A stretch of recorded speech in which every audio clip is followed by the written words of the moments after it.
Comment réaliser efficacement les projets qui nous tiennent à cœur? Un principe clé consiste à décliner ses objectifs en petites étapes et agir un peu chaque jour. Détaillons cette habitude. C'est parti!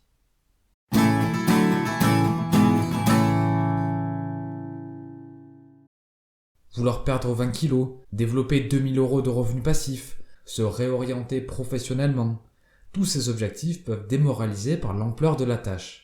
Tout comme les nouvelles résolutions en début d'année, la motivation du début permet de se lancer, mais généralement l'énergie se dissipe au fil du temps et on finit par abandonner.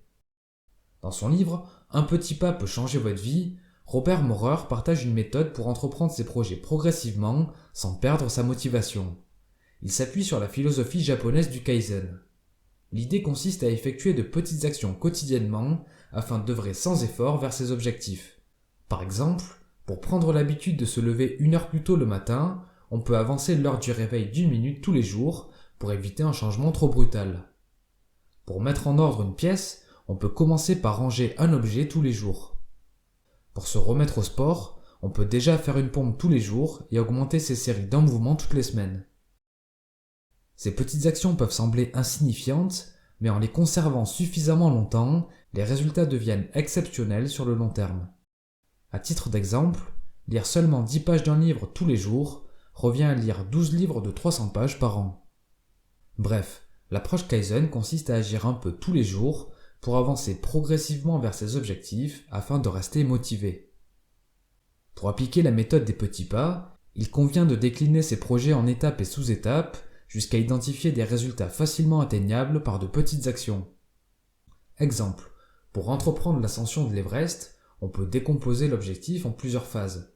Le cadrage du projet, la préparation et enfin sa réalisation. Chacune de ces étapes peut se décomposer en sous-étapes. En effet, dans la phase de préparation, il y a l'achat du matériel, la planification du trajet, l'entraînement pour avoir une bonne condition physique, etc. Ces sous-étapes peuvent encore être découpées en de plus petites actions, et ainsi de suite. Le but est d'identifier des tâches facilement réalisables, comme faire une session de course toutes les semaines, acheter un sac à dos ou réserver un billet d'avion. La clé n'est pas de tout planifier dans les détails, mais d'avoir une vision globale des grandes phases du projet et d'identifier précisément les actions à réaliser pour finaliser l'étape en cours.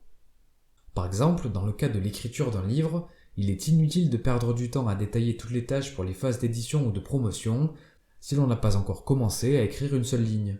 Cependant, il est préférable d'avoir en tête les grands jalons pour les anticiper et ne pas se faire surprendre. En parallèle, il faut se focaliser uniquement sur les actions qui permettent de terminer l'étape en cours, comme écrire 100 mots tous les jours. Pour réaliser ces projets en suivant la philosophie Kaizen, voici un système d'habitudes qui repose sur 5 routines. Première routine, définir annuellement ses projets et objectifs à atteindre. Le but est de se demander « Qu'est-ce que je veux accomplir avant la fin de l'année ?» Pour ce faire, on peut puiser des idées dans sa liste de souhaits. Deuxième routine, réviser ses projets trimestriellement et les décliner en étapes et résultats à atteindre. Prenons 3 exemples. Si j'ai pour but de changer de poste, je vais devoir mettre à jour mon CV, démarcher les entreprises et réaliser les entretiens. Si mon projet est de passer du temps avec mes proches, je peux viser l'objectif de partir en week-end avec eux et de faire un repas de famille tous les mois. Si je souhaite développer mes revenus passifs, les grandes étapes vont être de me former financièrement, de gagner de l'argent, de l'économiser, puis l'investir. Bref, la clé est d'avoir une vision globale sur les étapes à franchir pour réaliser ses projets. Troisième routine, planifier tous les mois les étapes à franchir et résultats à atteindre dans le trimestre. Pour avancer sur mes 3 objectifs, je vise, entre autres, de refaire mon CV avant la fin du mois, de lire un livre par mois pour m'éduquer financièrement et d'organiser le week-end avec mes proches dans les 3 mois à venir. Quatrième routine, définir toutes les semaines les actions à mener pour atteindre les étapes et les résultats planifiés. Si l'on reprend les exemples précédents, cette semaine, mon but va être de rédiger mon CV, d'acheter 3 livres sur les finances et de définir la date du week-end en famille. Et enfin, 5e routine, effectuer tous les jours quelques tâches en lien avec les actions identifiées. Pour avancer sur mes 3 projets, aujourd'hui je vais lire 20 pages de mon livre, compléter la partie expérience professionnelle de mon CV et envoyer un message à mes proches pour planifier l'événement. Ce système d'habitude permet d'avancer progressivement vers tous ces objectifs en agissant un peu tous les jours. Bref, pour résumer et conclure, l'idée centrale est d'appliquer la méthode Kaizen des petits pas pour réaliser ses projets. La clé est de définir des objectifs annuels, de les décliner en étapes et sous-étapes, de planifier les résultats à atteindre dans le trimestre, d'identifier les actions prioritaires à la semaine et d'agir un peu chaque jour. Merci pour votre attention. Si le contenu vous a plu, vous pouvez me le faire savoir en laissant un pouce bleu ou un commentaire.